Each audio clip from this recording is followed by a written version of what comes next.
কবরের প্রশ্ন আছে না নাই?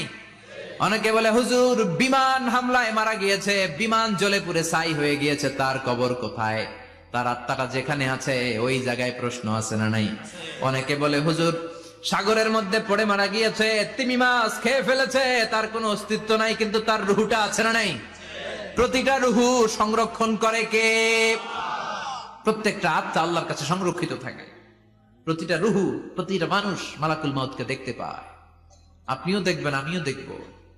মুমিনদের কাছে এসে মালাকুল মাউত একজন যুবকের বেশে সাদা ধবধবে জুব্বা পরে সুগন্ধি মেখে মুমূর্ষ ব্যক্তির শিয়রে বসে বসে বলে, ইয়া আইয়াতুহান নাফসুল মুতমাইন্না, হে প্রশান্ত আত্মা, উখরুজি ইলা মাগফিরাতুল্লাহি ওয়া রিদওয়ানি, আল্লাহর ক্ষমা আর দয়ার দিকে বের হয়ে আসো। বলা মাত্রই মুমিনের আত্মাটা স্মুথলি বের হয়ে আসে।